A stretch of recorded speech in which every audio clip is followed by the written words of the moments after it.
Bakı paytaxtıdır Azərbaycanın, Bakı otlar yurdu, gözəldir adı.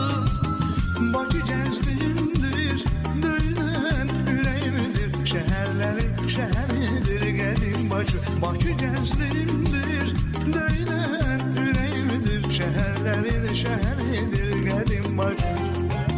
Neçə dost tanış soruşur məni görəndə, Bakının həsrətində həmvətən. Neçə şəhərlər mövcuddur planetimizdə,